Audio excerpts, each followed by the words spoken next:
We're back in our car that I'm grateful for.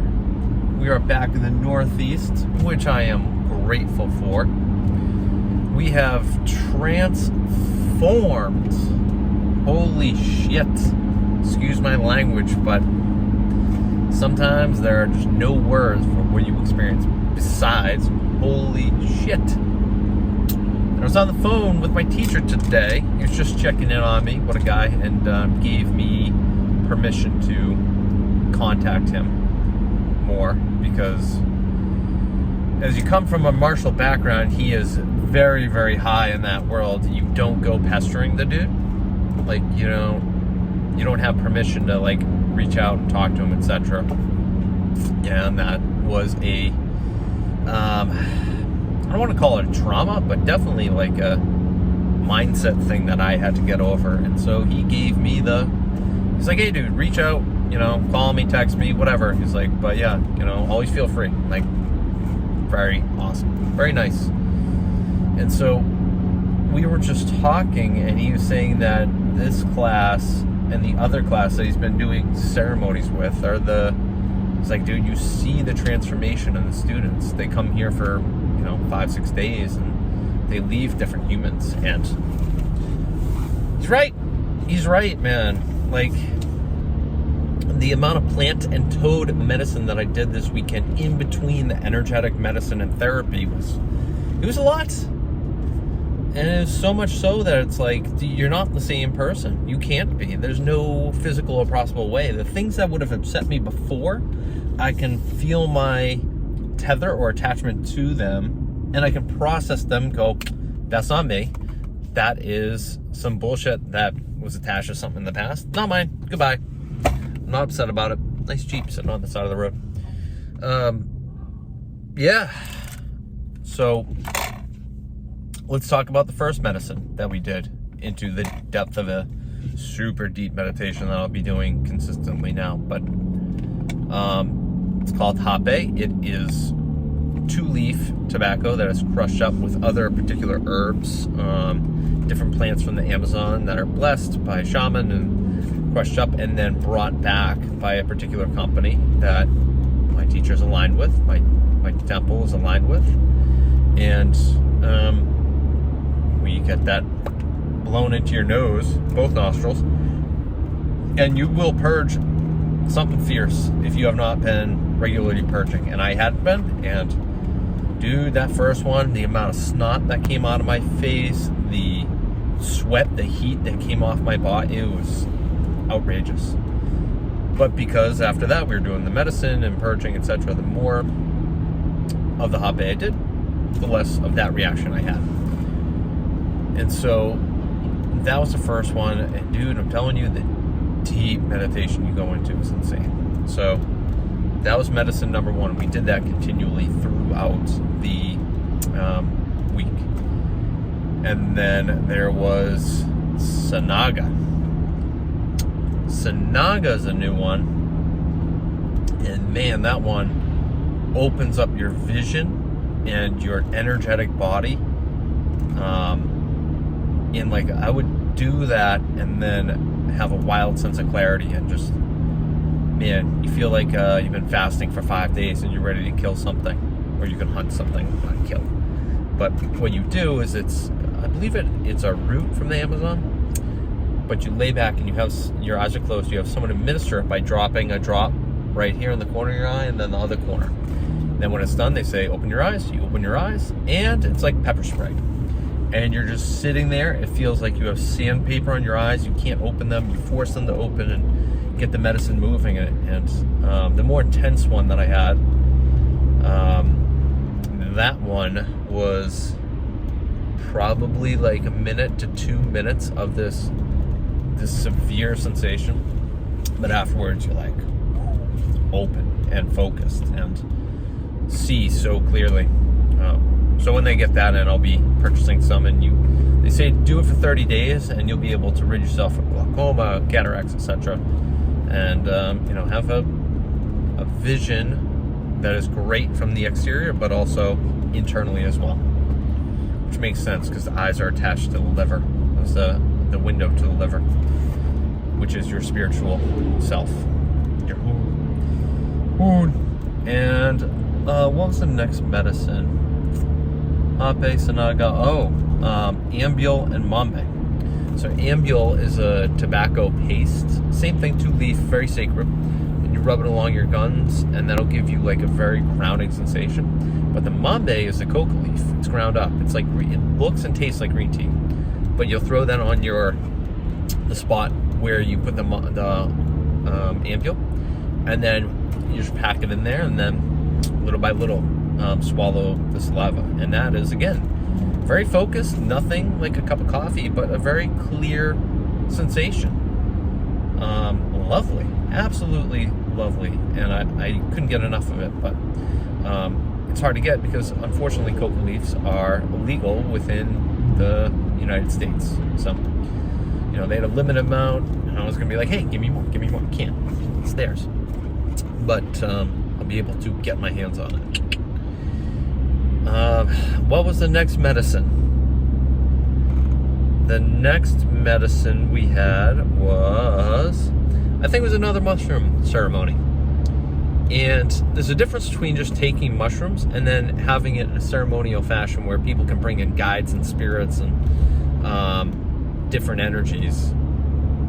And it sounds weird coming out of my mouth, it really does, but it's really true. And I there's no other way to say it. It's just, you can feel it, you can hear it, you can sense it.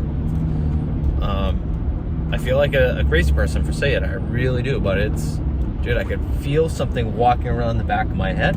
I didn't feel my body at one point, and between the bowls and the singing, I felt like I was surfing on the vibrate. It was so weird, but beautiful. You could see Sumerian writing, geometric, sacred geometry, and then what else? I saw a bunch of snakes, which I guess is like part of your awakening process. Sure, okay. It was cool. That was cool, and then again, very intense journey. Beautiful stuff. And then my last day, yesterday, this was the most physically intense one, was Kambo. So we opened the ceremony. I was the only one that did it. And so what it was a, we opened the ceremony. I'm inhaling this guy's fumes. My God. So we open up the ceremony with Hape meditation, and then Sanaga, and then I need to chug a gallon of water. I do such a thing, and then I have 4 energetic points on my body opened up by a burn, just the first layer of skin to get it to go into the epidermis.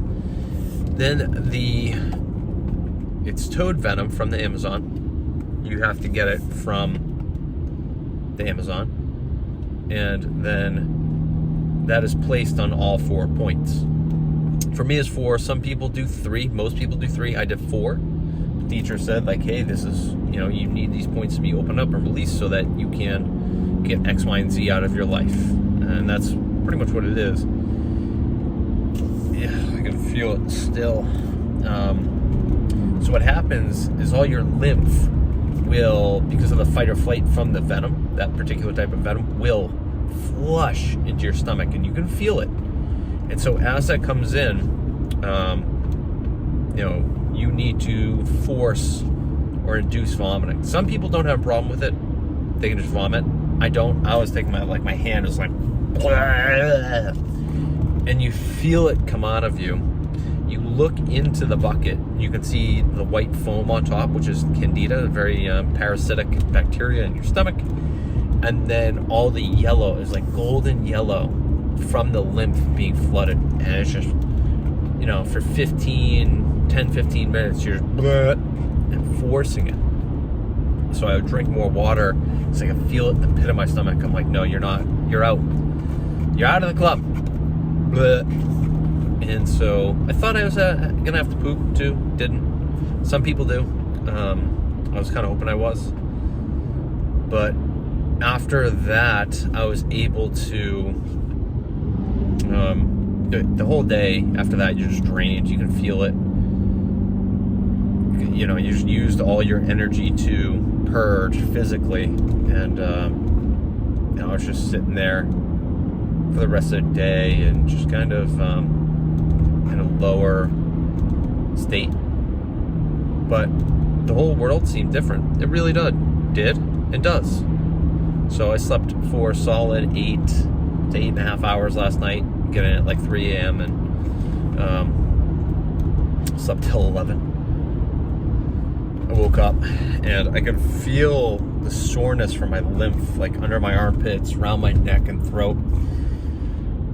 But the world is different. I see everything differently. I'm talking to people differently. I'm talking generally differently. I released a lot of fear that isn't mine. It's gone. It's not mine. Wasn't mine. It's out. And, you know, I'm going to go to jiu-jitsu today. I don't know how well I'll do, because I'm still, the purge made you so sore. Excuse me. I don't want this to overheat. I want to keep filming. But between all the energetic medicine, the studying of energetics, and then the plant and toad medicine, you come out a different person, an evolved person. You can feel just how high you are above the bullshit. But quickly, if you look, see, or ingest any bullshit, and you can take it in just by seeing it, thinking about it, feeling it, hearing it, whatever it could be, just get frustrated, someone cut you off, etc. You can feel it go whoom and just pull you down. And it's your job to go, wait a minute, where were we? That's not, no. We're not attaching to that bullshit. Pull yourself back up. And you gotta do this, you wanna check your diet too, and breads don't have appeal to me anymore. I love pizza, but just the thought of eating it, I was like, why? It wouldn't do anything for me. So I went and had a chicken salad, which even the chicken salad, I was like, wasn't that great, but I kind of wanted some weight in my meal. It was good. I feel great. And so that was the weekend. Now we get ready for my birthday, which will be another ceremony out there, and then my class the next week. So I'll stay out there for 2 weeks. How we're gonna make that happen, we don't know. We just know it's gonna happen. It's funny. You get used to coming from a place of love and abundance as opposed to fear and like not having enough, etc. And I got an email. I had a client cancel for Saturday, and Friday. Doesn't want to reschedule. Okay. Well, you know, happy I could help you with your healing process. I wish you all the best. If you need anything from me, please reach out. Not even 2 minutes later, I get a phone call. Someone's like, yeah, I want to look into this medical Qigong. I'm like, great. Do all the right things, and good things come. Come from a good place, and good things come. Release what doesn't serve you. Stay away from who doesn't serve you. If the people bring you down, get away from them. It's as simple as that. So I'm going to end here. It's been almost 14 minutes of rambling, but that makes up for me not rambling over the past few days. Yeah, again, we continue with the streak of posting a video every day. So try to apply that to your life. Ooh, I got something I want to touch on next time. Yeah, next video. Really good question that you can just talk about. You can shift your life. Till then.